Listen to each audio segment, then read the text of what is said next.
वर्षभराचा कालावधी जो होता तो तुमच्या जवळच्या लोकांना वाळू वाहतुकीसाठी खुला केलेला होता का?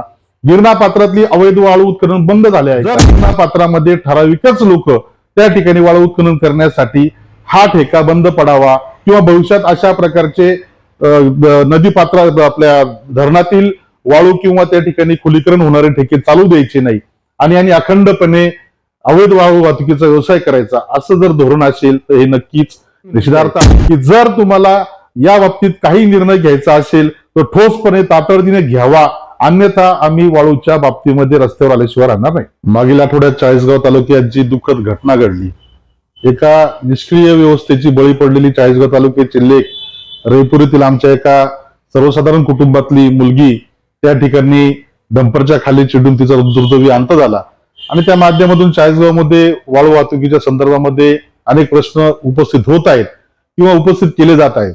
मुळात चाळीसगाव तालुक्यातील गिरणा पात्रातून वाळू वाहतुकीसाठी शेतकऱ्यांचा अनेक वर्षांपासून विरोध आहे आणि सातत्याने बांधकाम व्यवसाय हा देखील बंद पडणारा व्यवसाय नाही आणि त्यामुळे वाळूची मागणी कायम त्या ठिकाणी होत राहील.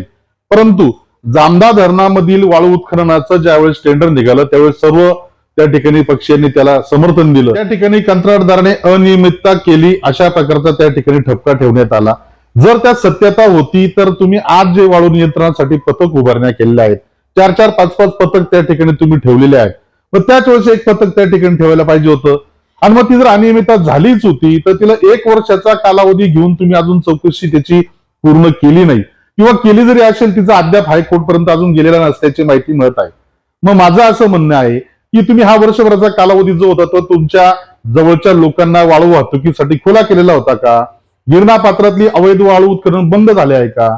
जर गिरणा पात्रामध्ये ठराविकच लोक त्या ठिकाणी वाळू उत्खनन करण्यासाठी हा ठेका बंद पडावा किंवा भविष्यात अशा प्रकारचे नदी पात्र आपल्या धरणातील वाळू किंवा त्या ठिकाणी खुलीकरण होणारे ठेके चालू द्यायचे नाही आणि अखंडपणे अवैध वाळू वाहतुकीचा व्यवसाय करायचा, असं जर धोरण असेल तर हे नक्कीच निषेधार्थ आहे. ग्रामीण आणि शहरी भागामध्ये तुम्ही घरकुल मंजूर करतात किंवा शासनाच्या वर्षभरातून येणाऱ्या निधीमधून वेगवेगळी बांधकामे त्या ठिकाणी चाळीसगाव तालुक्यात सुरू आहेत.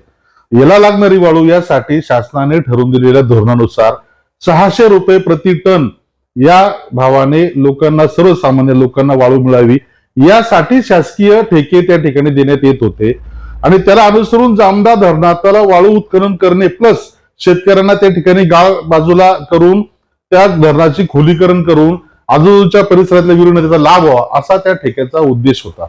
परंतु तो पूर्णपणे पायंदळी तोडून जर त्या ठिकाणी अनियमितता झाली असं तुमचं म्हणणं असेल तर त्याच वेळेस त्या ठेकेदाराला तुम्ही थांबून नवीन त्या ठिकाणी कंत्राट दिला गेला पाहिजे होता का? त्याऐवजी खासगी लोकांना सांगायचं की तुम्ही पटेल वाळू भरा आणि आमच्या बांधकामावर टाका, हे अत्यंत चुकीचं आहे. यामध्ये जर कधी येत्या काळामध्ये सर्व पक्षाच्या माध्यमातून आंदोलन होत असेल तर त्या ठिकाणी आम्ही सर्व हजर राहणार आहोत आणि शासनाला आम्ही जाब विचारणार आहोत की अशा प्रकारचं कुठल्याही प्रकारे एखाद्या ठराविक लोकांना समर्थन द्यायचं आणि तेथून असे अनुचित प्रकार घडतात.